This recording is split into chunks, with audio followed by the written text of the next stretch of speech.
Welcome back to Hitchhiker's Guide to Evangelism. I'm Bill Tenney Britton, your host and the author of Hitchhiker's Guide to Evangelism, and I appreciate you joining me for this, the second of 4 videos on how to do evangelism in ways that is effective in this day and age. You may remember as we wound up the last session, we were talking about conversations and how to have conversations, and we sort of left it with, what do we talk about? And so that's what this session is about, is about conversation, about having conversations, what we're going to talk about, how to be authentic in that, and we're going to be working towards how we can share our faith.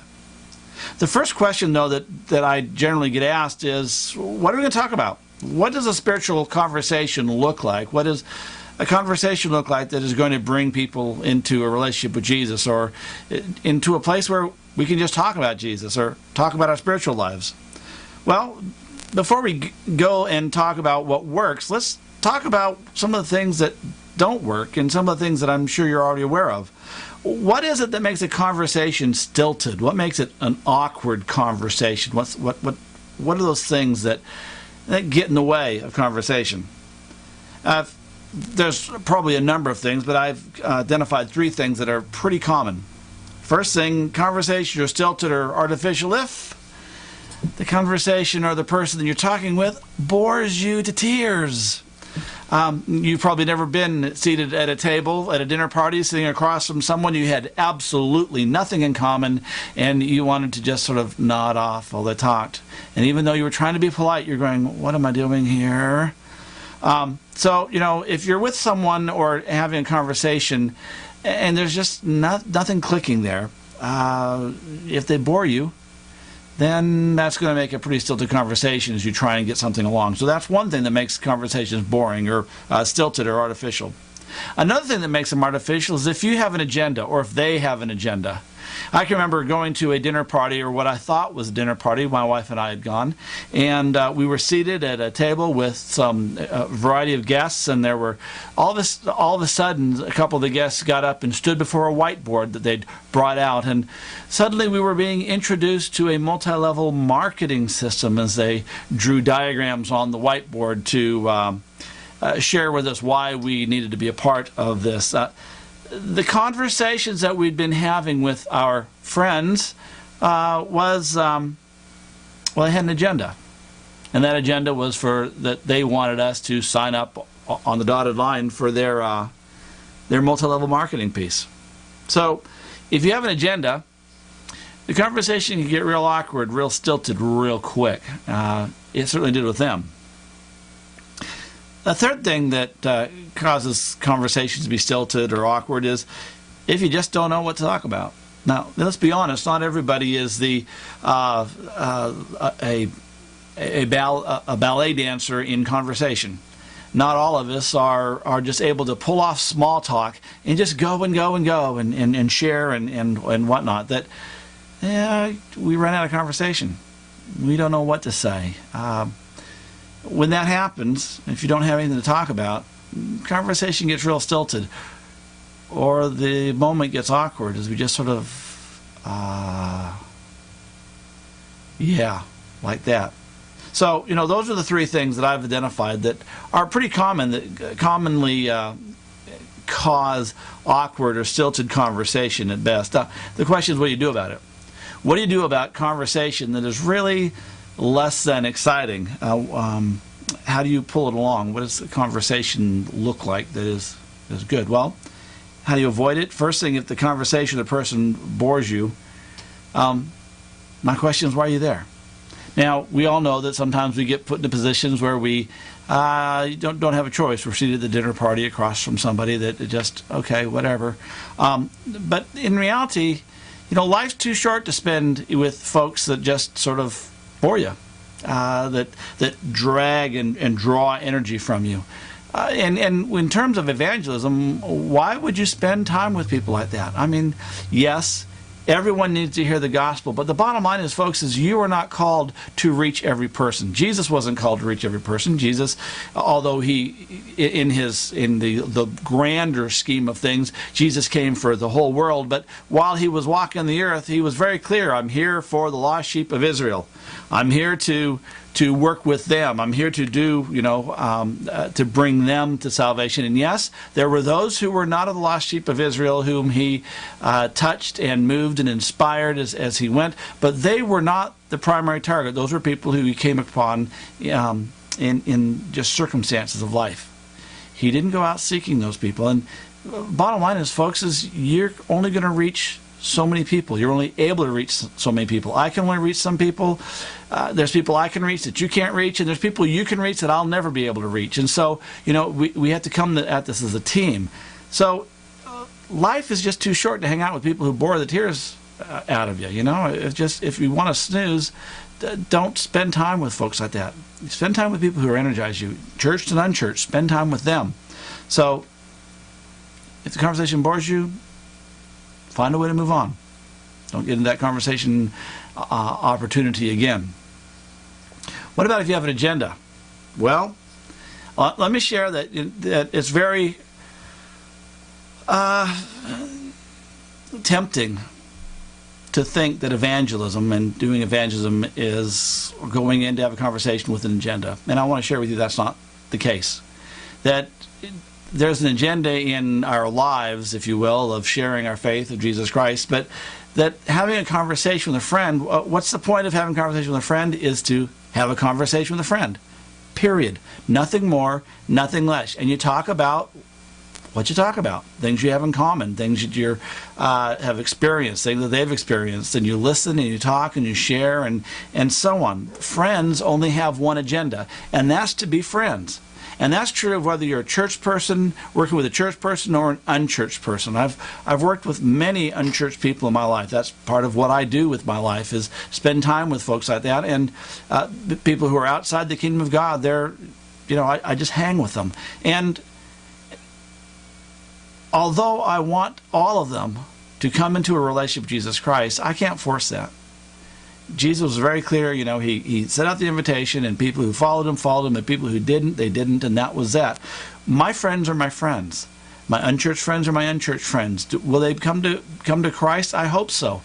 But if I push it, I'm pretty well guaranteed that that it won't be me who has an opportunity to help them into that. It'll be somebody else, because they'll push away from me. So don't have an agenda in your conversation. Have a conversation to have a conversation. And I know that sounds counterintuitive, but that's the best, the safest way for most of us, and I really mean most of us, to have an authentic conversation with others. Now, what about if you don't have anything to talk about? What if you don't know what to talk about? That can be an issue. And it goes beyond just the small talk part. It goes into really an understanding of what conversation is about. Conversation is about two-way. And if we approach conversation as if it's something we are delivering to them, then we're going to lose out. That conversation is something we do together. It's a dialogue. Well, that being the case, if you have nothing to talk about, the best thing to talk about is them. Ask them questions. Get them talking. Learn more about them.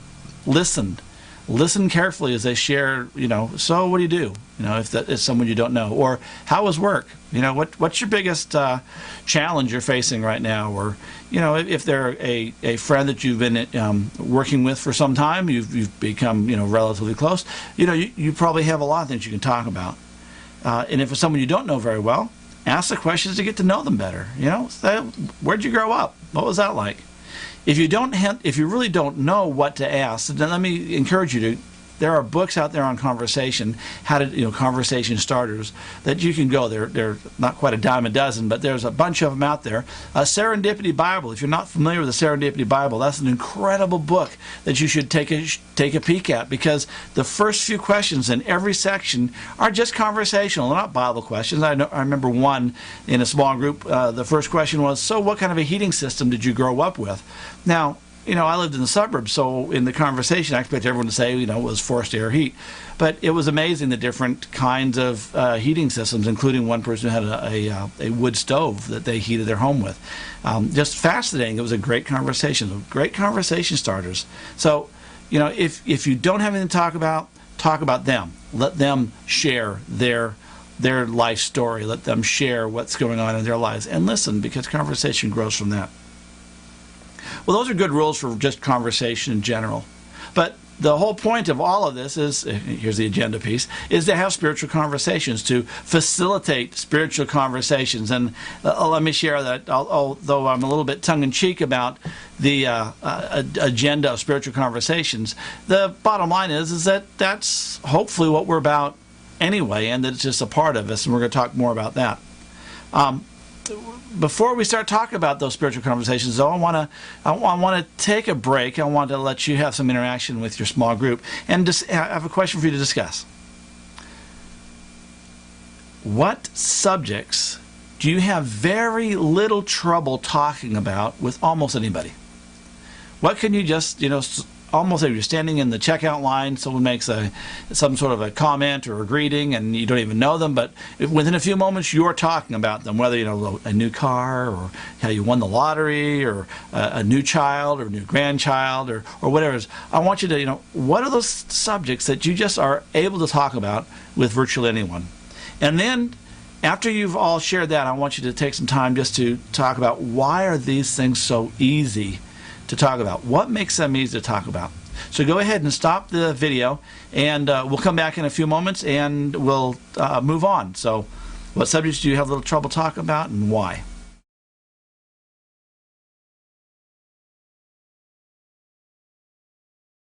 Well, welcome back. I hope you had a good discussion, and that you've had some opportunities to talk about why it is that, what it is that you can talk about, and why it is you can talk about them.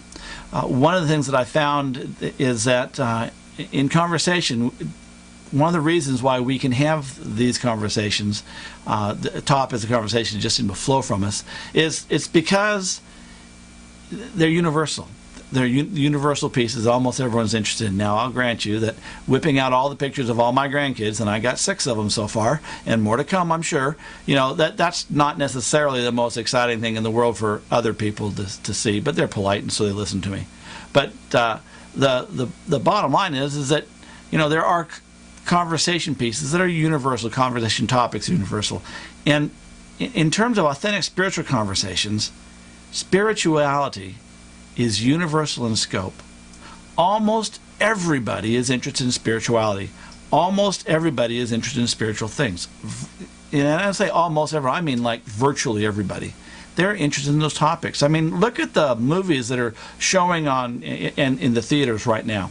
And I don't know, when you're listening to this video, but right now, there's videos on there's Transformers, there's Harry Potter. You can see now you can date this video, this movie from that, and so on and so on. These videos that are there's horror movies, and even the Disney flicks are fantasy kind of things, and some of them are cultish and some of them are not. Look at the big screens, the big pictures lately in your when you're watching this, whether they're the 3rd, 4th, 5th piece of the Tom Hanks saga of Dan Brown stuff, the Angels and Demons, or the Da Vinci Code, whatever. All of these things, even the Matrix, they're all spiritual topics. Now, they may be occultic, or they may just be sort of out there, sci-fi or fantasy, whatever, but they all have this spiritual connection.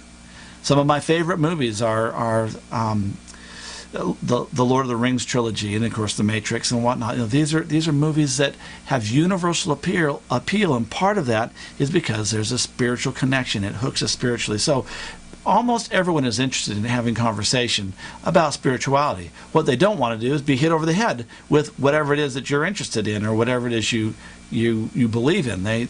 They're willing to talk and share, but authentic spiritual conversations, they're willing to have them because they are universal scope. The problem is, though, is that for many people in the church, our personal faith is pretty common and everyday. It may even be uninspiring, or, dare we say it, boring. Our own faith is just sort of not worth talking about. It's, not as exciting as The Matrix or Dan Brown's current flick or the 19th part of Harry Potter or whatever. That it's easier to talk about those kind of spiritual things than what's spiritual within us. It's one thing to know that God is always there, that God is, around us and with us and dwells within us, if you will. It's a whole nother thing to have an experience of God in this time and place. That's more interesting and more conversational than, talking about God in some abstract form.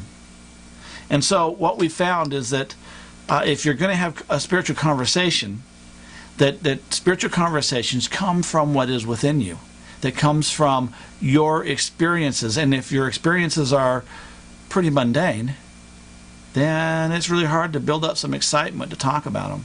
It really is. So, spiritual conversations, they come out of overflow, out of what's within you and what's bubbling up. Jesus talked about to the woman of the well that she would have that he offered living waters that sprung up from within and overflowed. And I often think of our lives as in us right about here. There's this cylinder, if you will. There's this well, and the well is what holds our spirituality. It holds our spiritual being part. And there are times in my life when if you dropped a rock into that well, that you would listen for a long time before that rock hit the bottom, and then instead of a splash, you might hear a thump. I don't know how it is with you, but my spiritual life isn't always overflowing. But what I found in my life is that I have to be intentional about keeping my well full.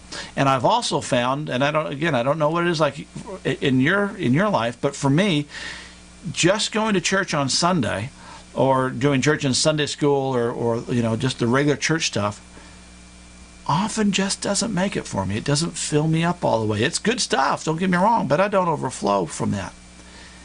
Spiritual conversations come from your overflow. They come from, if you will, they come from the investment you've made in spiritual habits or spiritual disciplines. Spiritual habits or disciplines like prayer and immersing yourself in Scripture and inner reflection and spiritual conversations with Christians and with non-Christians, going on retreats and so on. Here's the deal, is that these conversations, spiritual conversations, come out of all that. Now, I don't know what you're thinking, but my guess is some of you are thinking, yeah, been there, done that. Got the t-shirt. No, thanks, you may be ready to turn off this whole video series and say, okay, not for me. Let me share with you that if your spiritual habits are boring, if they don't do anything for you, if they are drudgery, then find something else. Really, find something else. Spiritual disciplines do not have to be discipline like a rod smacked against your back. That's not what it's meant to be. It's meant to be life-giving, not time-sucking. And you've got to give yourself into something that excites you, something that you can invest in and want to invest in. Well, having said that, the question is, what is there that excites you? What is there that you can invest in? And let me share that I've written a couple books, High Voltage Spirituality, which is a compendium of 48 different spiritual habits that run anywhere from 30 seconds to 28 days to put together. And everything in between, 5-minute meditations and whatnot. It's not a devotional book. It doesn't tell you what to meditate on, but how to do some of these spiritual habits and different ones. In my own personal life, I'm ADHD. I don't sit still. My wife's a contemplative, and she can sit still and she can pray for hours on end. Not me. I can sit still for about 2.5, 3 minutes, and I am ready to move. I'm ready to move on down the line and go do something. And when it comes to my spiritual habits, I'm that way. I just can't sit still. I'm not going to sit still and meditate and expect to get anything out of it besides bored. So, I've discovered a number of ways, a number of things that fill me up, that fill my well up. For instance, I love going on retreat. Now, about if I had my way, every month I would go. But, on as regular as I can get, I go somewhere for a whole day, sometimes an overnight, and for me, it's out in nature, whether I go to a mountain or go to a lake or go to the ocean side, or I really love running waters. I love streams. And whatever it is, I get up there and I go to a place where I can walk and where I can pray out loud. See, that's what works for me. Now, I don't know what works for you, but that's what works for me. And I'll have a conversation with God, and we really will. We'll just walk and have this conversation. And what's really amazing is that although God doesn't, I've never had an audible response. I've never heard God speaking back to me that way. It's a great conversation because I hear God in my mind. I hear God in my heart as I walk. And it's just inspiring, and it just fills me up. I also journal. I can't sit still, but I can do this. When I'm writing, I'm not sitting still, not completely still. And so I journal. I journal real regularly. I don't journal every day. I used to think that I had to, and it drove me nuts. I always felt like a failure, and I finally gave myself permission to journal whenever I wanted to.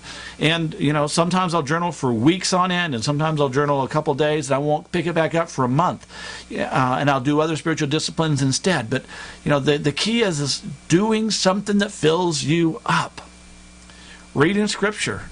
Every Christian needs to be reading Scripture on a regular basis. And I don't know about you, but I know that I've talked to a lot of folks who just like, oh man, I've tried to read Scripture and it's so boring.